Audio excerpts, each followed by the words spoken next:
Swayam Prabha. Digital India. Educated India.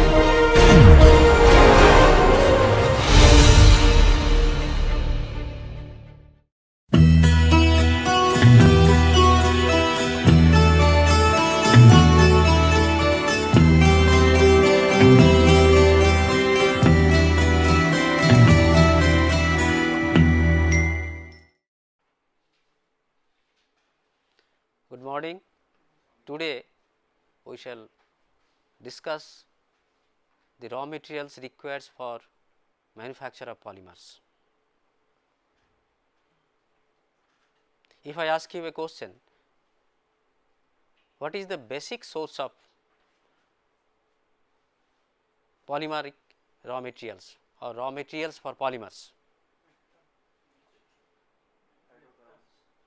Yes? Naphtha. Is that the basic source? Crude oil. Again? No. I cannot accept that. The basic source is the plant kingdom. Plant kingdom is the basic source of raw materials, all sorts of raw materials, chemical compounds, because this plant kingdom acts as a energy conversion unit, solar energy conversion unit. It stores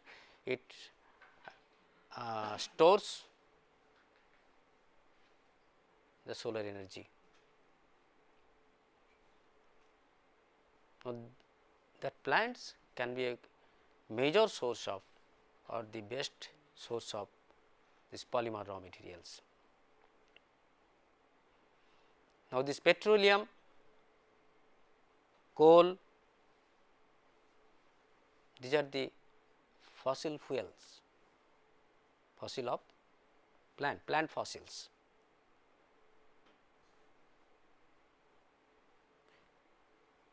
There is some geothermal conversion under high temperature and pressure. There is a lot of chemical transformations occur in plant materials. You know what is the plant material? They contain carbohydrates, cellulosic materials and lignins, compounds of carbon, hydrogen, oxygen, along with certain minerals and other atoms, elements of other atoms. The majority is the carbon, hydrogen and oxygen and little bit nitrogen. For artificial manufacture of polymers, we take these petrochemicals or the petroleum as the basic source there.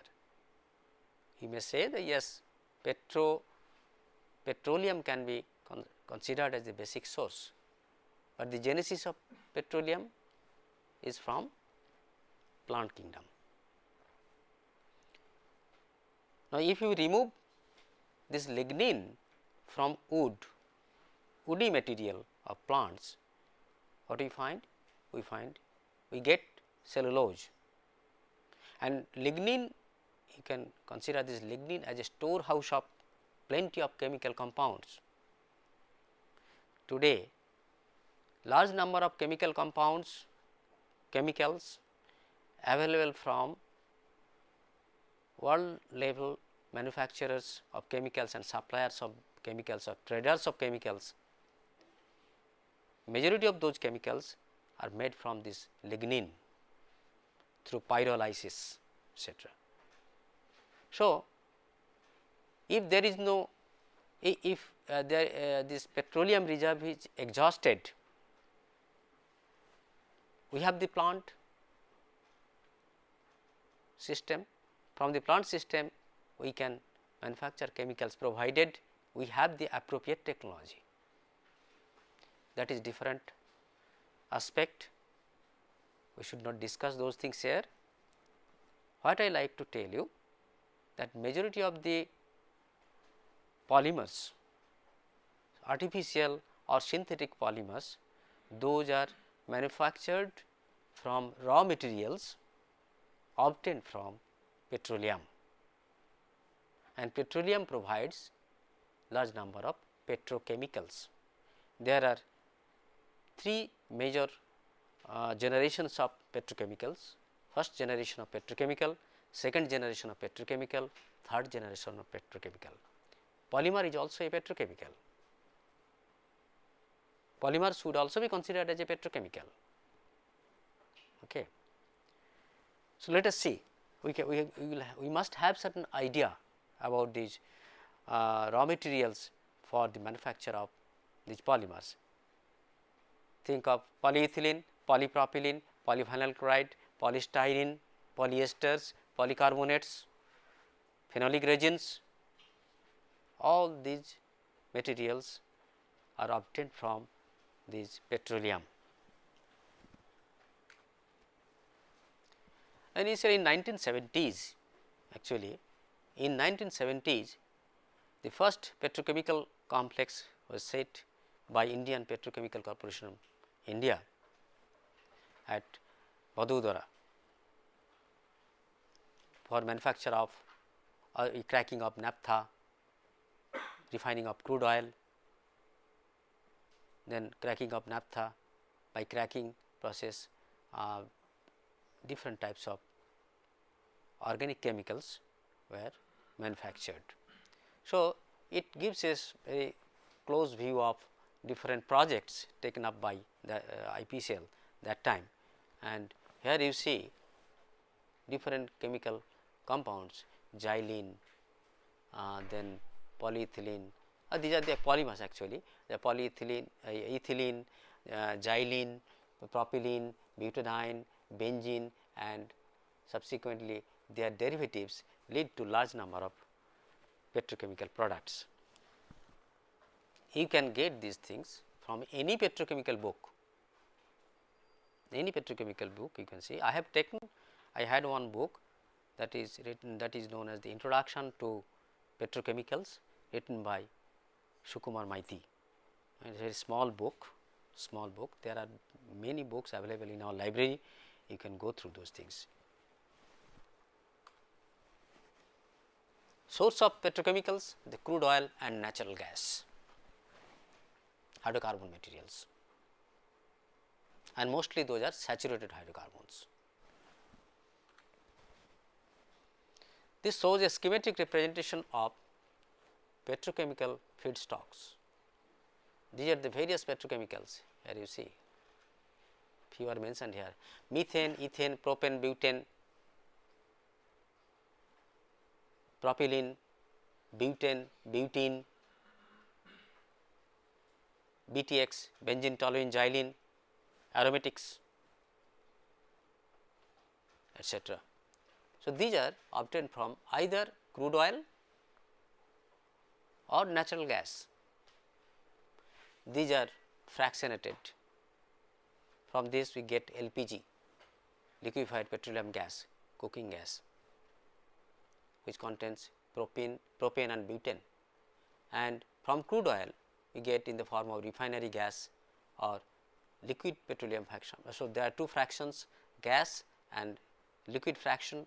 From the gas fraction we can get this methane, ethane, propane, butane, etc. And by catalytic reforming means, you see, this is basically a straight chain hydrocarbon. This crude oil contains basically straight chain hydrocarbons, maybe say number of carbon atoms from 2 to or 3 to 10, 12 like this. From there all sorts of petrochemical compounds, all sorts of chemical compounds, organic compounds are made by some reforming process known as cracking process. What is cracking process? Cracking means breaking.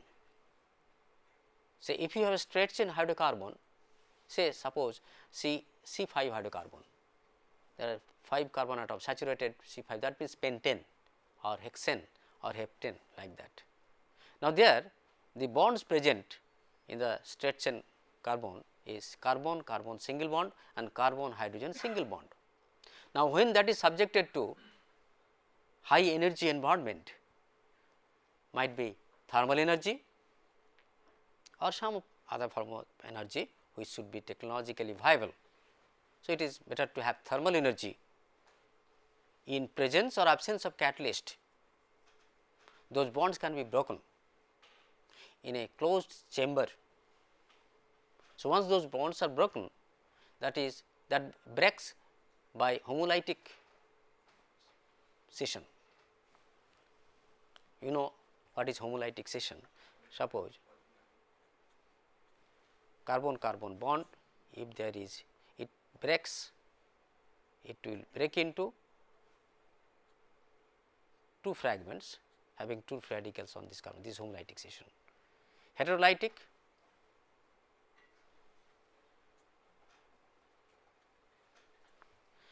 heterolytic,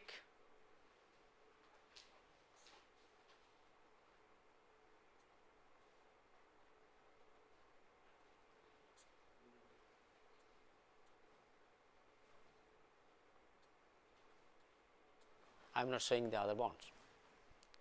So, cation or anion, this will be formed, cracked. So, this is the basic principle of cracking. So, in a mixture what happens?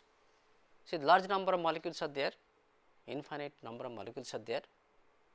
So, there are collisions as well as thermal cracking, thermal breaking into free radicals. It depends on whether it will be free radical or ionic, that depends on the nature of a catalyst which is used for such cracking operation. So, once these are formed in large number, then they can collide with each other and recombine. Okay.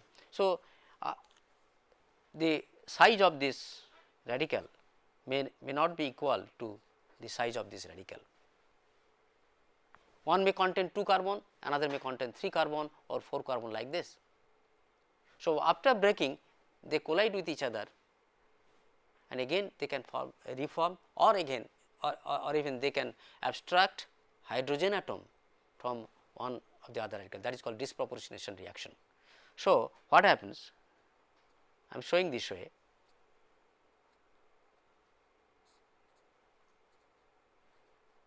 Recombination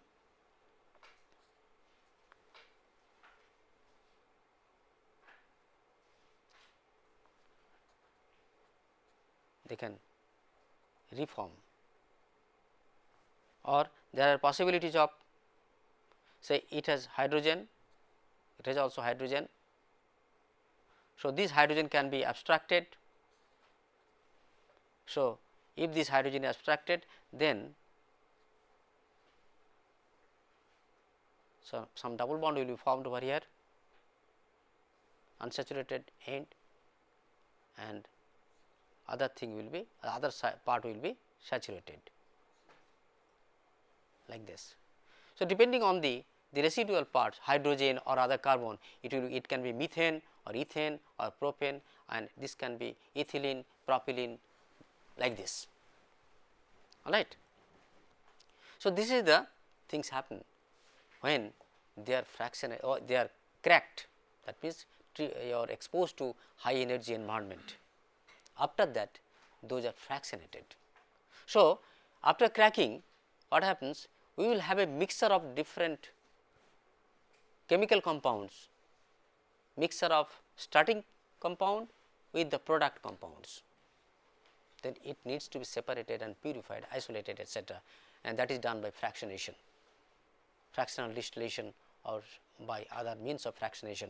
So, those are separated and purified, and we can get pure methane, we can get pure ethane, or we can get pure ethylene, we can get pure propylene, all right, or we may need to go for other steps where with the help of catalyst and other reagents we can convert this ethane to ethylene, like this, or benzene, or some other your monomer compounds.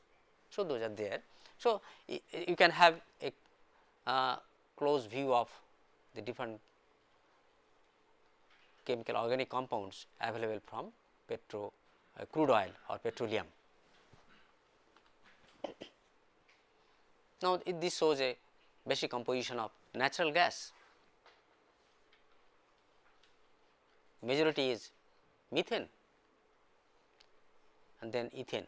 So, others are very less sometimes, and little bit of say hydrogen sulfide, nitrogen. You know the source of sulfur is there also in plant. There in plant there is a sulfur, nitrogen, phosphorus. So, those can remain in the some compounds can be there of sulfur compounds, phosphorus compounds, nitrogen compounds can be there.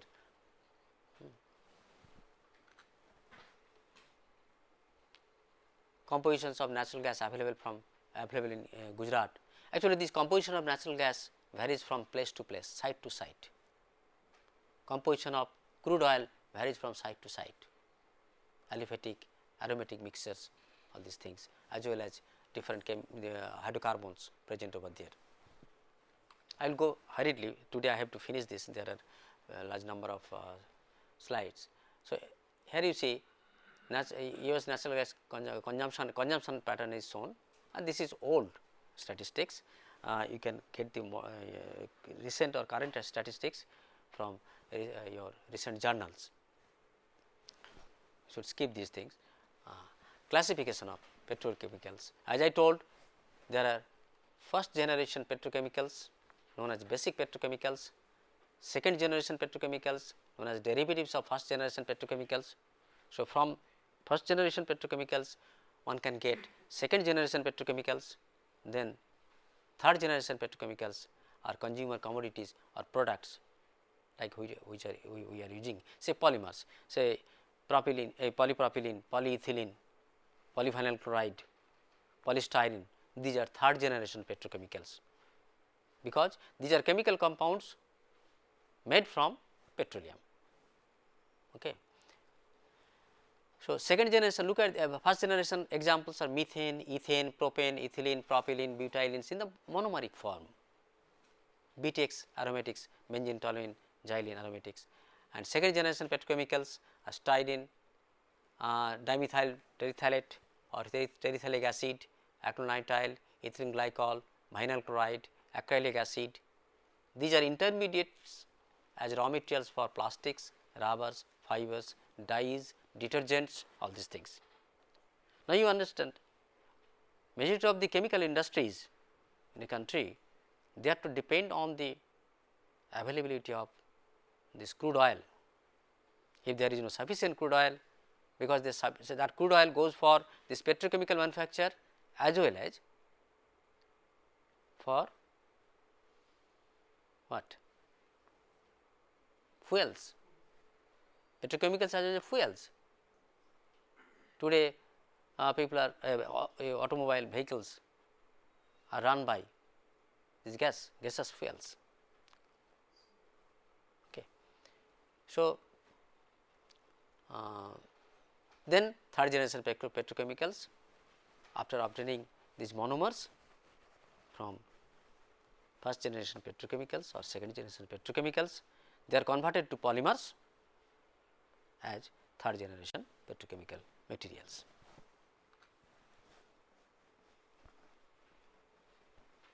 You see what one can get, distillation of crude oil. If you go to some refinery, you will see huge distilleries, distillation plants, huge structures are there, thousands of tons of this crude oil is used for cracking, distillation, separation, purification and conversion to different products. So, vacuum distillation or direct distillation fractionation. So, different fractions C5 to C8, C8 to C10, C10 to C14, C14 to C20, C20 to C24, C24 to C30, C30 to C40, and you see nature of their uses of these various fractions.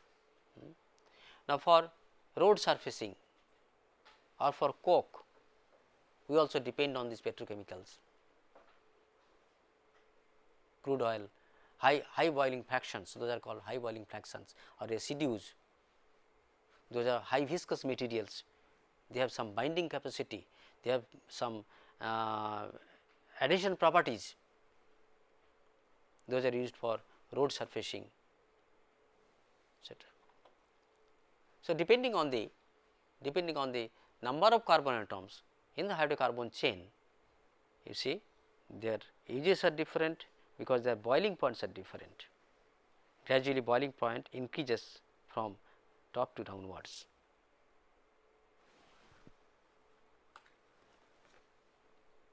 You see some physical properties of paraffins, these are known as paraffins, methane, ethane, propane, butane. So, these are hydrocarbon. And look at the boiling points,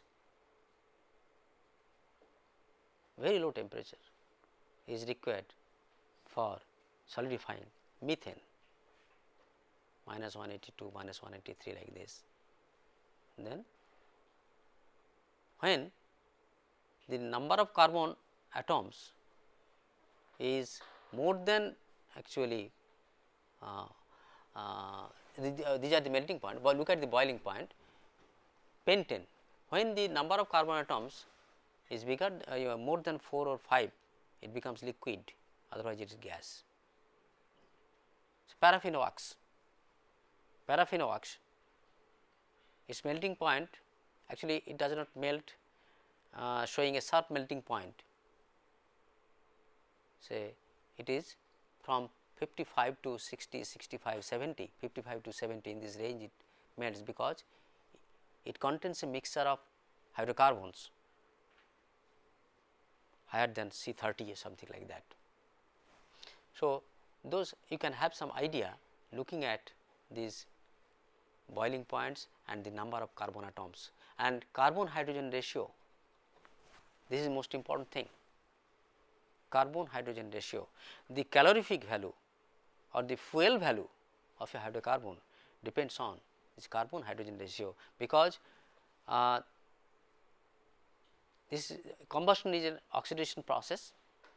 Hydrocarbon reacts with oxygen forming carbon dioxide and water as well as releasing energy. Okay. Now, if you just try to watch one phenomena, that is there are some hydrocarbons which burn without smoke. Some hydrocarbons or oils burn with smoke or sooty flame. Sooty flame means there is some unburnt carbon as smoke that forms soot, carbon particles, that is due to the variation in ratio of the carbon to hydrogen atom.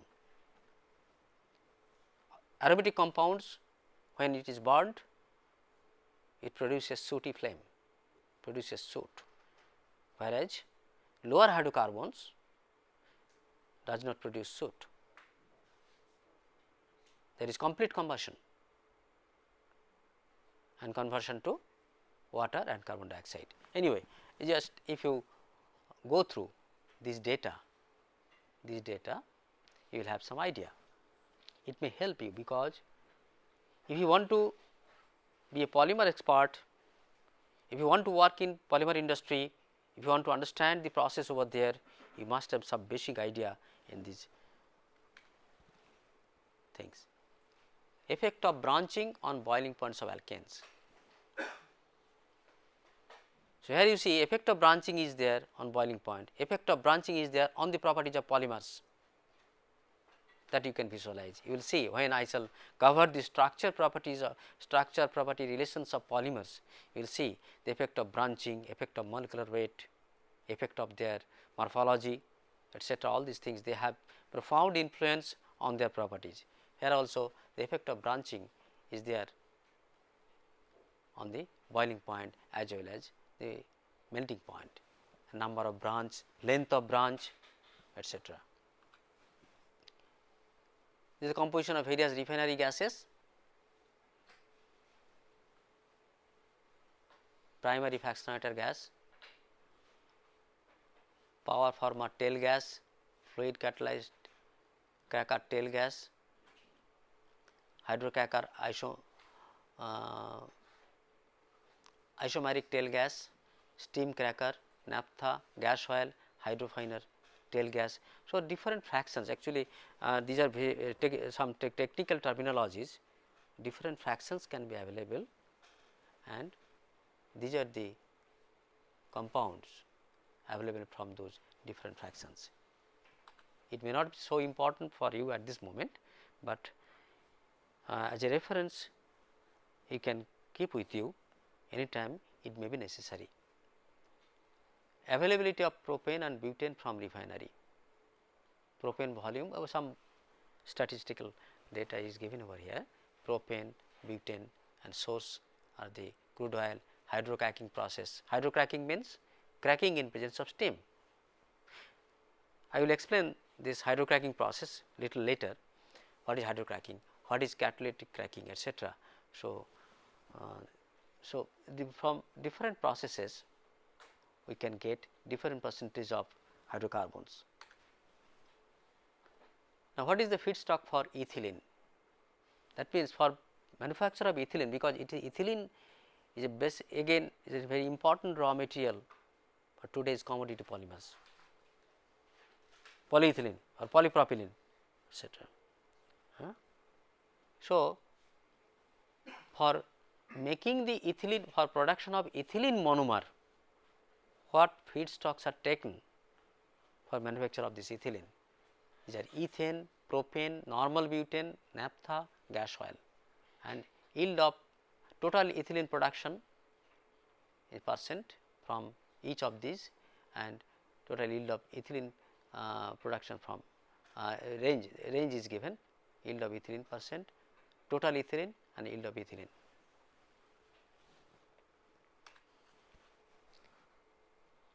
Typical composition of the effluent gas from naphtha steam cracking.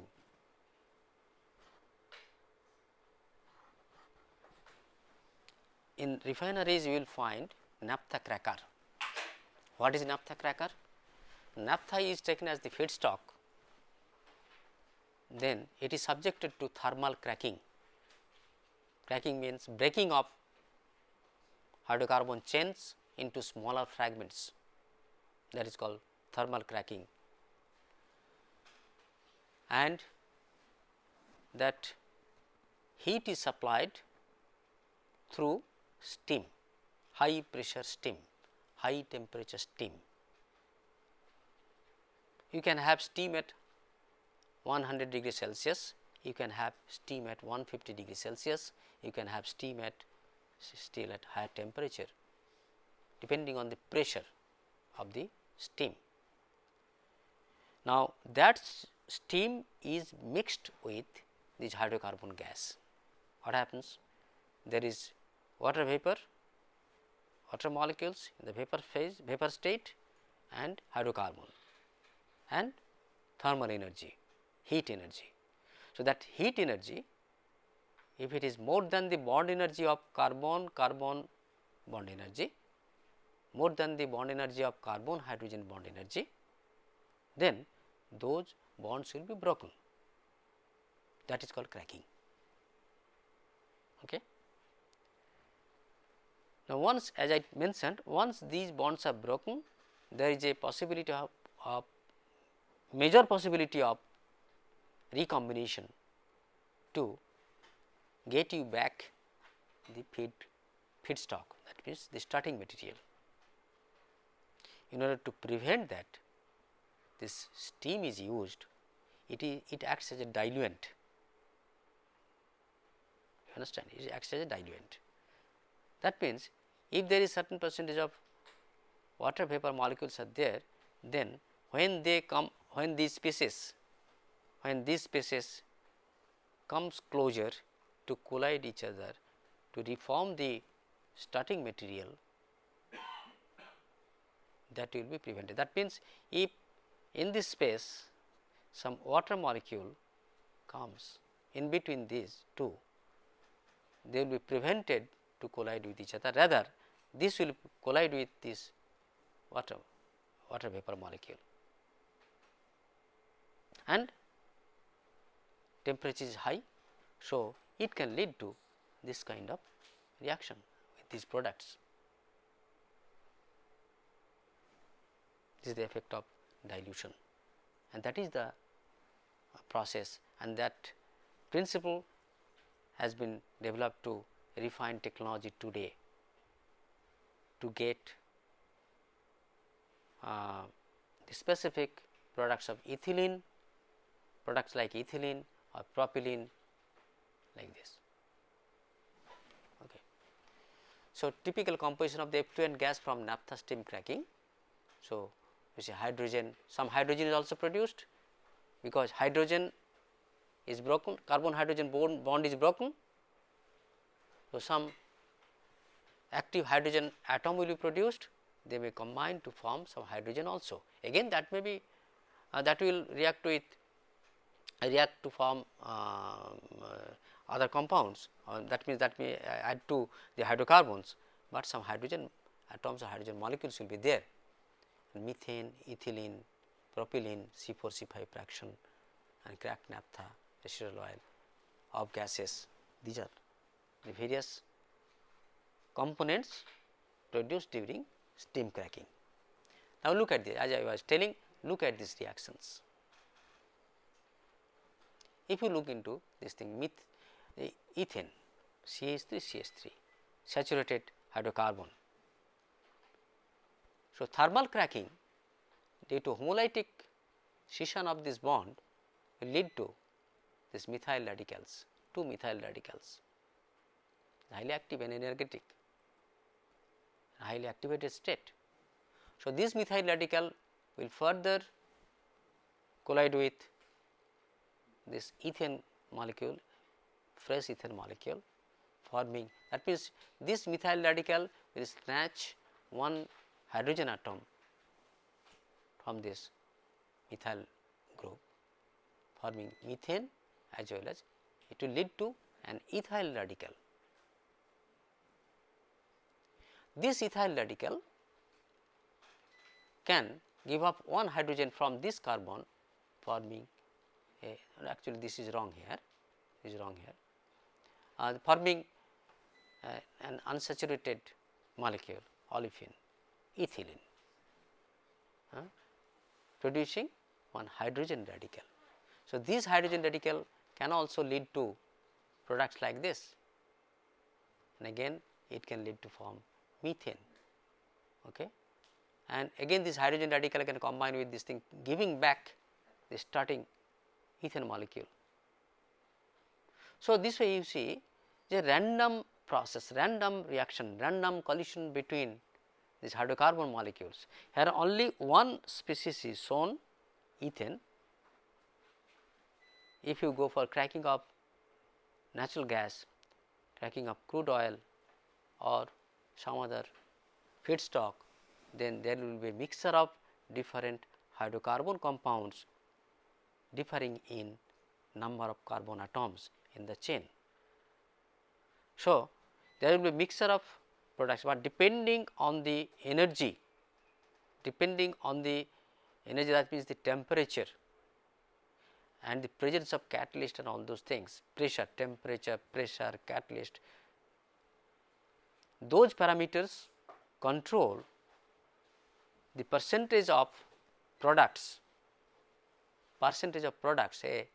So, this is, if this is the most desired product, the technologies would be such that maximum percentage of this will be produced along with minimum percentage of other products.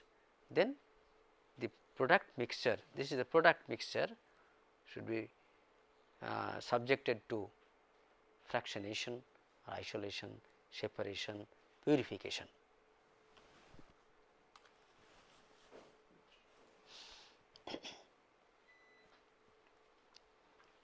You see, cracking of ethane, you look at the temperature, cracking of ethane yields about 97% ethylene. The cracking parameters used are very high temperature. This is the pressure. Ethane steam ratio is 2.5 to 6. The optimum condition is 60% conversion of ethane per pass. That may be tubular reactor is circulating, and this is connected to separator also, separator fractionator. So, per one pass it produces 60% ethane, conversion of ethane to ethylene. Small amounts of carbon monoxide and carbon dioxide are generally formed, that is also possible. So, you see product composition from this cracker. You can take time later and go through in detail. Catalytic cracking. Now, this, if you go to once again to the previous slide, this temperature is very high. This high temperature and pressure may not be economically suitable, economically acceptable. That means, the product of this cracker, the cost of the products of this cracker will be high. If the cost of those products are high, then that means the cost of raw materials for polymer is high. Okay. So, your monomer and polymer from that monomer cannot compete in the market. Today, entire globe is open, there is open market. Now, in India there are few polymer manufacturer, petrochemical industries, they are manufacturing these polymers. Now, if some other manufacturer from other country, they supply polymer to India, then in the Indian market, if the imported product, imported polymer is available cheaper, then our petrochemical industries should be shut down, they cannot make profit. So, there is huge competition today because of very efficient catalysts developed for such cracking operations, refining operations. That means, your production cost of these raw materials for polymer should be as minimum as possible. Now, if such high temperature and pressure is required for manufacture of those monomeric raw materials, then you cannot compete in the market with the cost of polymer with other manufacturers. So, this is the basic reason. That is why, if some catalyst, you know, the presence of a catalyst can decrease the activation energy of any reaction, of any process. So, energy consumption, thermal energy consumption during the production of these raw materials or during the production of these polymers is minimized, then there is huge saving of money. So, cost of the raw material will be lower, and that can find competition in the market. Your product will be sold in the market, will be taken by the consumers, customers. So, that is why the catalysts are used for this catalytic cracking purpose, and the cracking temperature is usually 450 to 520 degrees Celsius. Today, I do not know the what is the temperature, modern, this is little old information, just in order to give you some idea. Since I had these materials, I am showing you, there are recent books, recent literatures available in the library, please go through it. There you will find the conditions of this cracking process, temperature, pressure and the nature of catalysts, please go through those things. Reaction variables as the optimum condition for naphtha steam cracking. These steam cracking variables I have already shown to you, and look at the reaction scheme in catalytic cracking.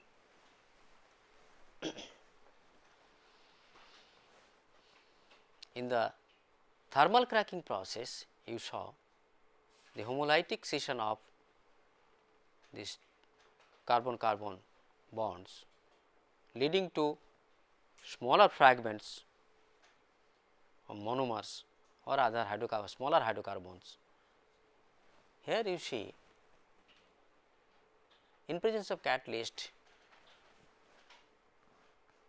this cracking process undergoes by ionic means, and that leads to these monomers like propylene or ethylene or other monomers. The product mixture obtained from a catalytic cracker depends on a number of variables, namely nature of feedstock, nature of catalyst, cracking conditions, etc. The separation and purification of propylene is same as for ethylene. Again, there is huge cost involved in separation of one particular product from a mixture of different hydrocarbons. How many of you have performed distillation of solvent in the laboratory?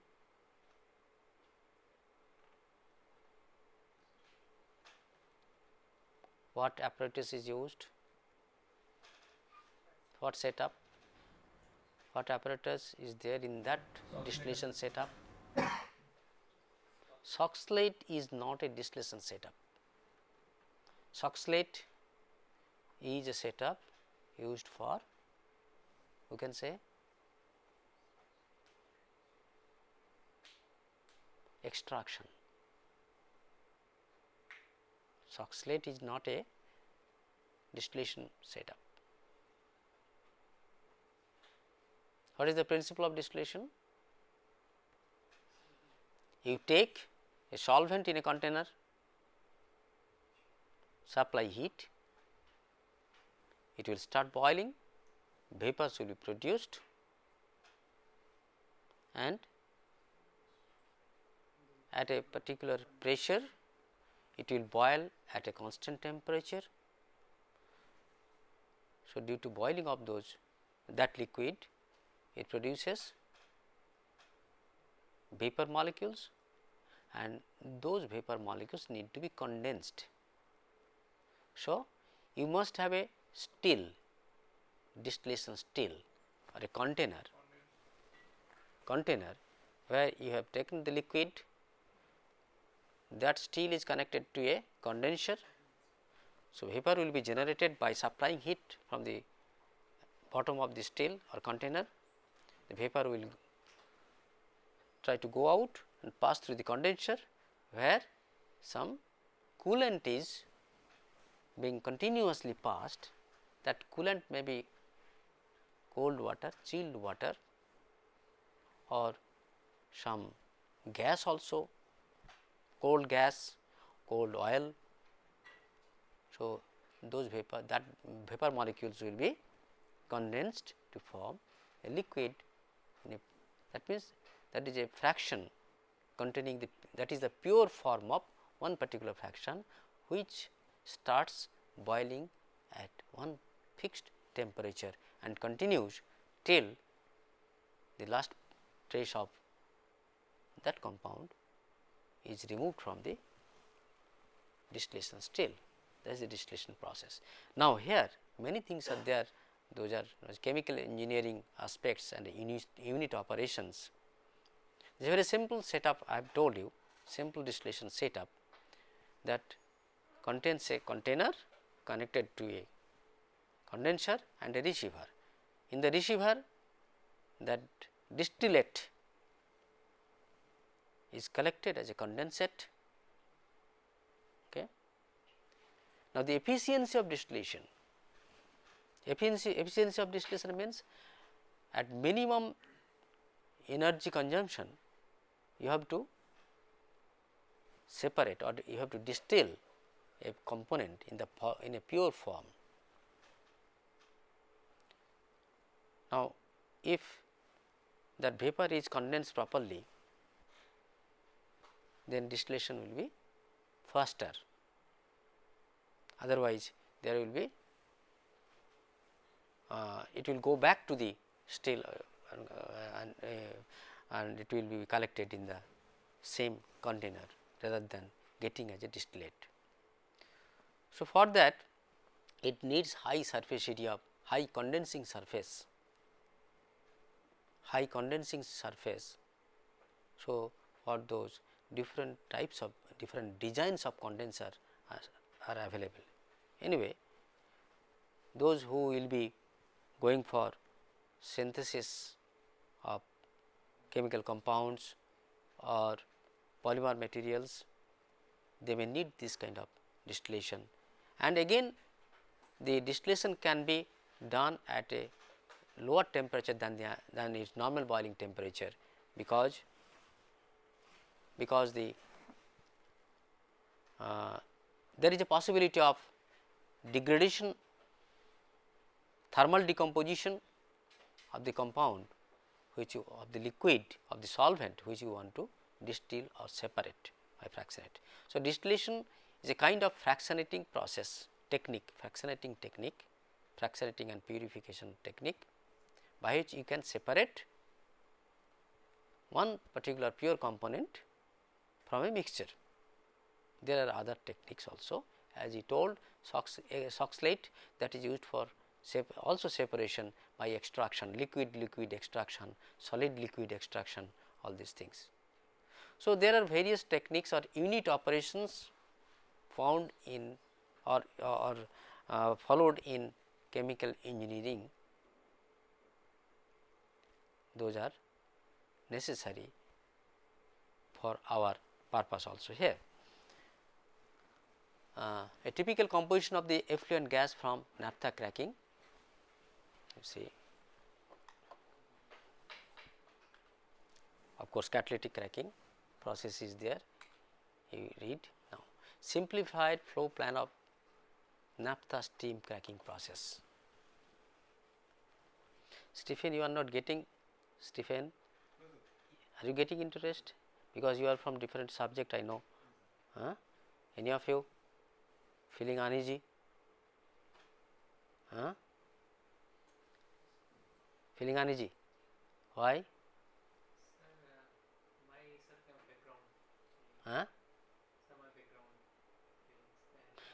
No, it is not that you have to just remember everything from this I am showing. For your some exposure, I am showing these things to you. It is necessary. It will be necessary in the next subsequent lectures, you will see. So, some reference will be there. So, I am showing for your information. You see, the naphtha steam cracker is a reactor where cracking operation is done. Then this is fractionator, I was telling you. Then wash tower, again this is a kind of purifier. Then it is dryer, then demethanizer, that means some methane is removed. Okay. And again from here it comes to the demethanizer, depropanizer, acetylene hydrogenator. That means you see, in a process after cracking there are large number of, or say few number, say 5 or 6 compound mixers are there, mixture is there in the product stream. From there you have to isolate one specific product. How to get? These are the various techniques. Say methane is removed, ethane is removed. If you want say ethylene, methane is removed, ethane is removed. Then if there is some acetylene, actually by hydrogenation of acetylene is hydrogenated. So, various units are there. So, and this product stream is passed through all those things, and ultimately you can get propylene, ethylene, and this is something wrong. This will be propane. The propane. Some mistake is there. This will be propane. So, some propane, propylene, and ethylene you can get. The schematic information. We started with naphtha and steam, feedstock, some units, it passes through some units, and ultimately you get these products, and these are the basic raw material, these are the raw materials for making polymers. Again, if you want to make ethylene from ethanol, you can go for dehydration technique. This is the specification of polymer grade ethylene. Polymer grade ethylene means ethylene which is used for manufacturing polyethylene. 99.9% purity of ethylene is there, and the rest of the things are there, but in very low concentration, 1 parts per million, 10 parts per million or 250 parts per million. Actually, these influence the final properties of the polymer. Market. Petrochemical, different petrochemicals from ethylene, see, different petrochemical from ethylene through derivatization, through derivative formation. You can say these are chemical process industries, chemical process units, various chemical process units leads to different products if the source is ethylene. So, these are also raw materials. If you have ethylene, then from ethylene you can get other raw materials, means in the form of polymers through some chemical transformations, chemical reactions. You can see, you can get styrene, you can get formaldehyde, you can get vinyl chloride, you can get ethylene diamine. So, you have the ethylene.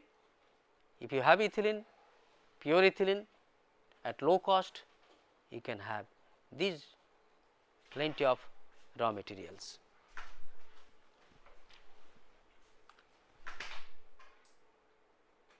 Product profile of catalytic cracker.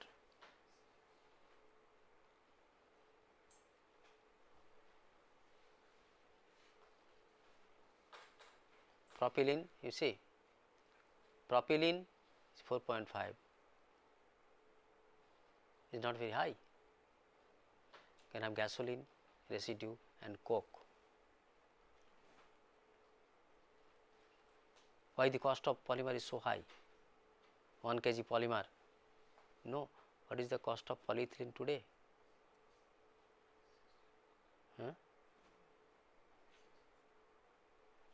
Yes, please. Pradipta.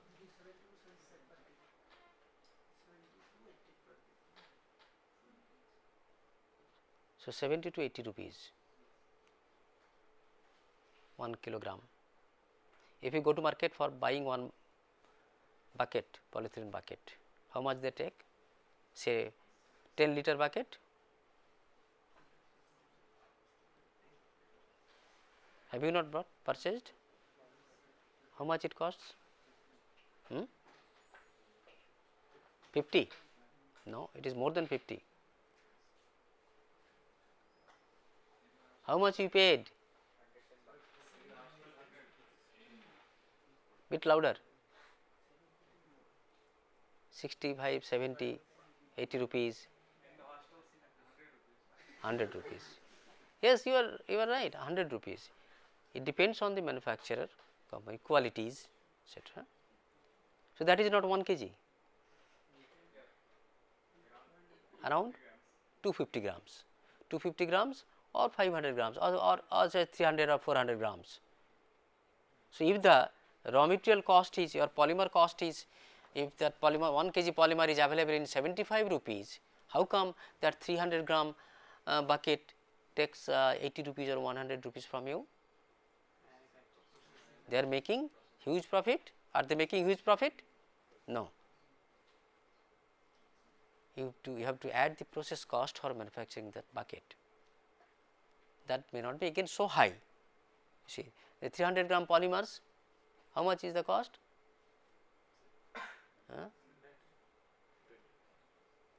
20 rupees, 25 rupees, like that, 20 to 25 rupees.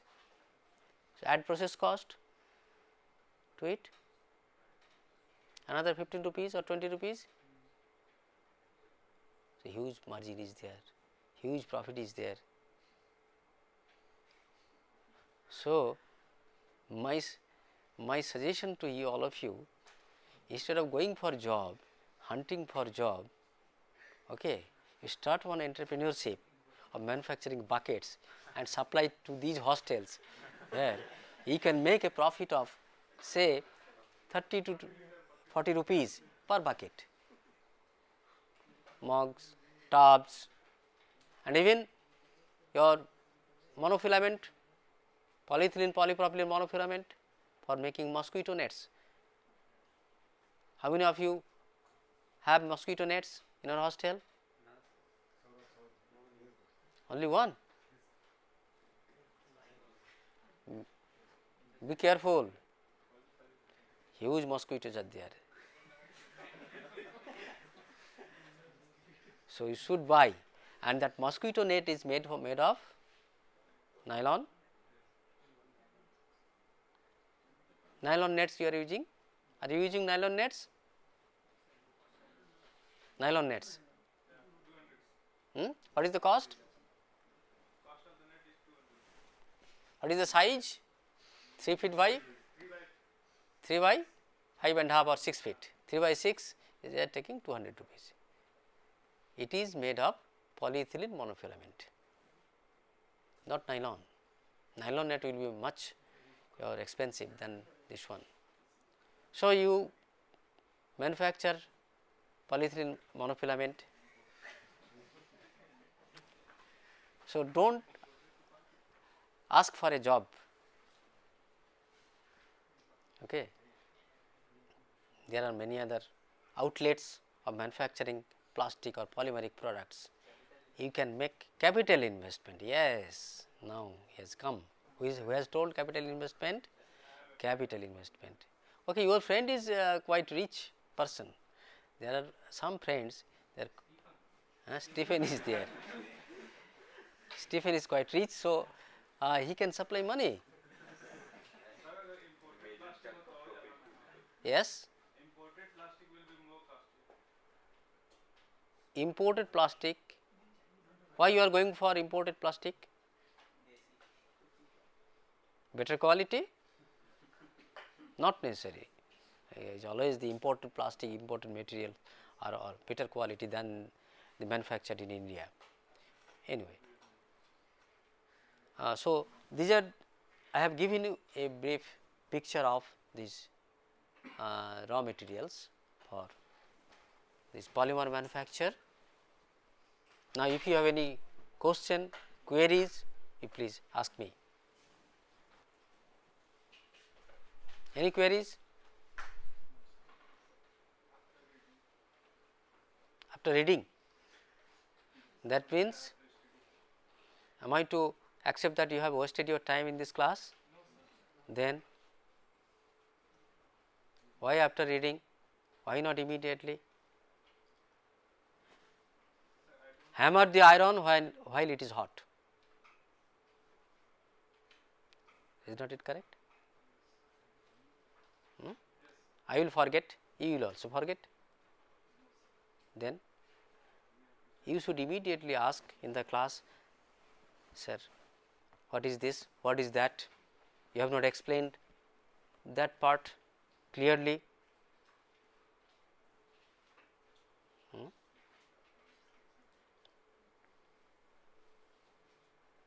Next day we shall start polymer synthesis.